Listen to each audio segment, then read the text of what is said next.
England couldn't close out in the final quarter of either game.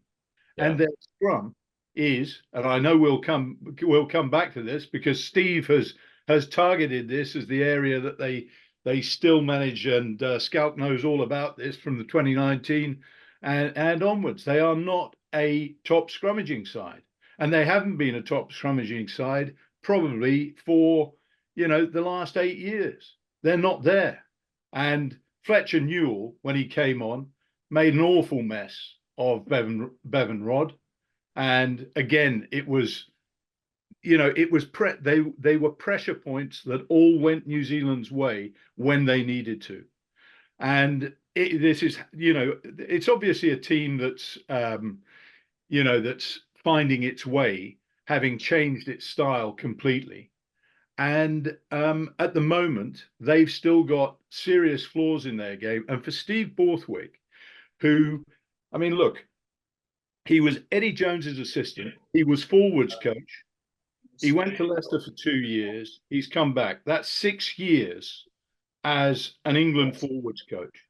And that scrum has not come on at all. And to start saying now we need to find some tight heads.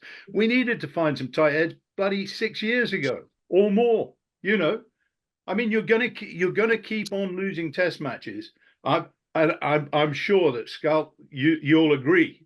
You're going to keep on losing test matches if your front row is not good enough.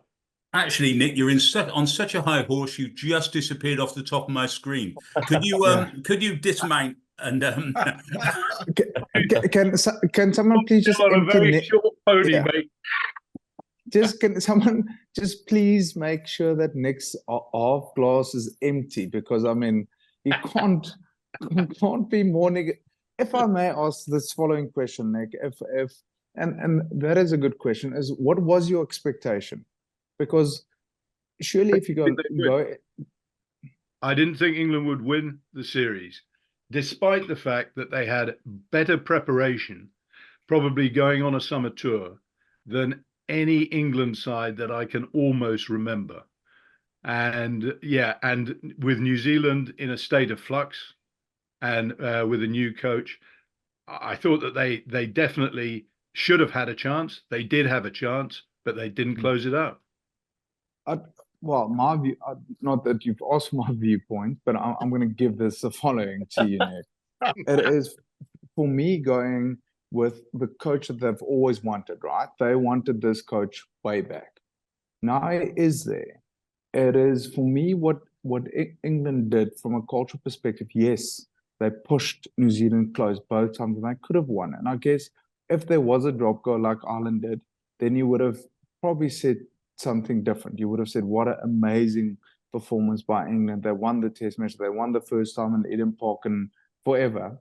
And then the viewpoint might have changed. The one reality is a tight head is, in our viewpoint, is the cornerstone of any scrum. And you know that. And maybe the point is, who is the next guy in line? And are we is the focus enough on the tight heads? Because that is where your arrow starts. And if you don't get that arrow going forward, you're getting pummeled for almost every game. And one of the things we looked at while we at the Springboks is a basic KPI is how quickly you can take off the tight head. Because the probability of winning a match when the starting tight head goes off increases significantly the quicker he goes off. If you take 2019, for example, I don't want to go back too much back in that. Unfortunately, England lost their title within 3 minutes. Now to scrum against two packs for 78 minutes, that is a hard task. You're going to get pummeled. And the reality is, if you give away 7 to 8 penalties in a game for scrum, you will lose the game. You can have the best backline, but if you don't go forward in the scrum or you give penalties away, you are up for hunting all day long.